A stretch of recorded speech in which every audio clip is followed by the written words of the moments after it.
Assalamualaikum warahmatullahi wabarakatuh. Oke, balik lagi bareng saya Andy Herdiawan di channel Jia Official ya. Jadi di video kali ini kita akan sama-sama menyimak ceramah pendek yang disampaikan oleh Ustadz Adi Hidayat. Dan ceramah ini benar-benar sangat bermanfaat untuk saya pribadi ya, dan mudah-mudahan bermanfaat juga untuk kalian yang menonton video ini ya. Jadi untuk kalian yang benar-benar membutuhkan ketenangan, kedamaian dalam hidup, kalian coba deh simak ceramah ini yang ada di video ini. Di video kali ini insya Allah kalian akan menemukan kedamaian dan ketenangan dalam hidup kalian ya. Jadi tanpa basa-basi langsung aja kita simak video berikut ini. A few moments later. Apa manfaat zikir? Apa manfaat zikir? Kembali ke Quran surah 13 ayat 28. Ala bi dzikrillahi tatmainnul qulub. Yakin, ala itu harful ikhbar wa taukid, huruf yang berfungsi menginformasikan dan menegaskan. Kata Allah, yakinkan pada jiwamu, semakin banyak engkau berzikir, dampaknya semakin tenang hatimu. Jadi kalau sedang gelisah, zikir, bukan update status. Ingat ya? Karena mengupdate status, mencurahkan pada media sosial tidak menghilangkan kegelisahan dan tidak menyelesaikan masalah. Bintaro macet ya. Apa dengan dibuat macet selesai? Tidak. Nggak nyangka ya dia seperti itu. Nyangka. Ketika ada orang mengatakan nggak nyangka, sedang nyangka dia tuh. Dan tidak selesai masalahnya. Apa kata Quran? Jika Anda sedang gelisah, optimalkan zikir. Apa itu zikir? Semua jenis kegiatan yang menyambungkan kita dengan Allah. Misal, doa. Doa itu di Quran disebut zikir. Quran surah 7 ayat 205. Wadhkur rabbaka fi nafsika tadarruan wa khifatan wa dunal jahri minal qaul. Kalau Anda sedang gelisah banyak persoalan, alih-alih mengeluh, angkat tanganmu minta kepadaku. Bukankah saat berdoa menjadi semakin tenang?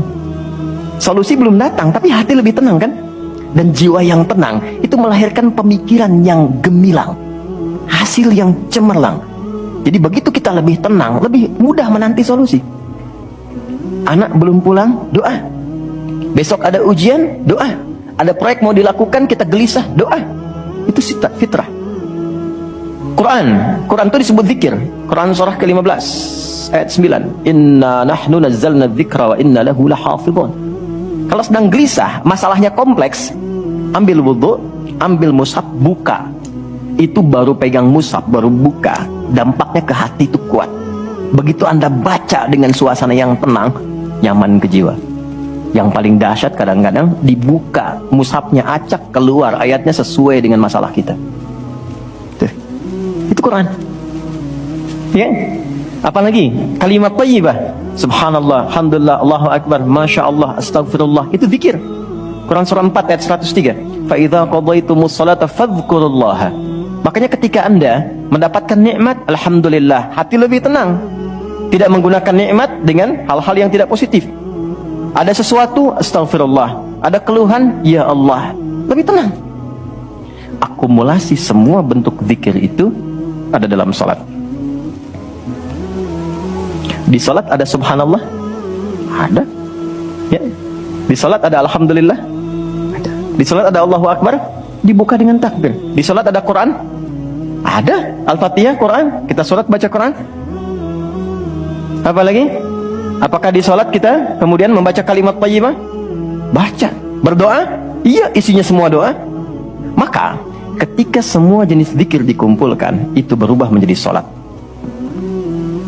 Dan kalau satu zikir saja membuat tenang, apalagi sholat. Makanya sholat itu jangankan ibadahnya, tempatnya saja bikin tenang. Coba teman-teman, ikhwan ya, Anda ada masalah nih di kantor, mampir ke masjid. Itu buka pintu masjid baru masuk, udah tenang, enak.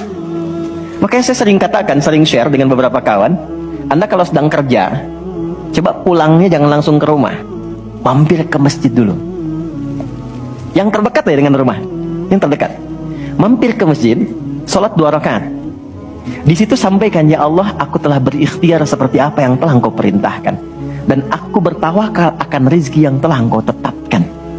itu begitu Anda selesai berdoa pulang, yang dibawa ke rumah aura masjid bukan aura kantor. Dan istri anak-anak di rumah mendapatkan ketenangan yang sempurna. Jadi nerima antum itu terima dalam keadaan yang penuh dengan ketenangan. Jadi ketika menyambut anak, ayah, papa, papi, buya, antumnya tuh udah enak nerimanya. Coba kalau nggak percaya, rasakan itu. Ke masjid tuh beda dibanding rumah sendiri. Rumah Allah lebih tenang kan? Itu baru tempatnya. Dan puncaknya Ka'bah yang menjadi kiblat. Itu ada di Quran surah kedua ayat 125. Wa idh ja'alna al-baita mathabatan lin-nasi wa amna. Dan pelajari, pahami, renungi ketika aku tetapkan dengan keagunganku Ka'bah pusat ibadah yang menenangkan. Sebanyak apapun Anda punya kesulitan, depan Ka'bah itu ngalir air mata, tenang aja. Gitu. Pancarannya masjid. Ya. Masya Allah ya. Nah, amalannya sholat. Jadi ambil suasana itu, bawa ke dalam diri kita untuk menghasilkan apa yang kita harapkan. Yang kedua, di intinya kalau sedang tidak tenang, gelisah, ada persoalan, atau bahkan ya, untuk menentukan satu urusan. Kalau Anda bingung, merasa ada saingan yang tidak sehat, merasa ada orang-orang yang mungkin mengganggu, lakukan sholat sebelum berangkat. Tahu Imam Al-Bukhari ya? Beliau menulis Sahih Al-Bukhari kan? Itu sebelum menulis setiap satu hadis, sholat 2 rakaat. Kalau tenang, baru dituliskan. Tidak tenang, beliau sholat kembali. Ditulis di Masjidil Haram, diselesaikan di Masjid Nabawi. Itulah sholat. Makanya semua nabi yang pernah bertugas di bumi, itu sholat. Dan kita yang paling sempurna caranya. Nabi Isa, Yesus, sholat. Quran surah 19 ayat 31 sampai 33-nya. Wa ausani bis shalah. Allah mewasiatkan padaku untuk salat. Nabi Zakaria salat. Quran surah ketiga ayat 39. Fanadatul malaikatu wa huwa qa'imun yusalli fil mihrab. Salat. Nabi Ismail, kakek Nabi ke-29, bahkan meminta keluarganya disiplin salat. Quran surah 19 Maryam ayat 55. Wa kana ya'muru ahlahu bis shalah. Jadi kalau kita urutkan dari awal sampai ke Nabi Muhammad SAW, atau kita tarik mundur dari Nabi Muhammad ke Nabi Adam alaihissalam, tidak ada satupun Nabi yang bertugas di bumi kecuali mereka salat. Muhammad SAW bin Abdullah bin Abdul Muttalib bin Hashim bin Abdul Manaf bin Qusay bin Murrah bin Kilab bin Ka'ab bin Ghalib bin Fihir bin Malik bin Nadar bin Kinana bin Khuzaimah bin Mudrika bin Ilyas bin Nizar bin Mudar bin Ma'ad bin Adnan bin Adi bin Adri bin Muqawwam bin Nahur bin Ya'rub bin Yasjub bin Ismail alaihissalam bin Nabit bin Ismail alaihissalam bin Ibrahim alaihissalam bin Adhar bin Nahur bin Abir bin Kinan bin Arfakhshad bin Sam bin Nuh alaihissalam bin Mihlail bin Matushala bin Kinan bin Anwas bin Thith bin Adam alaihissalam. Semua tersambung. Saya ulangi. Semua sholat. Oke? Nah, jadi gimana, kalian udah dengarkan isi ceramahnya sampai selesai?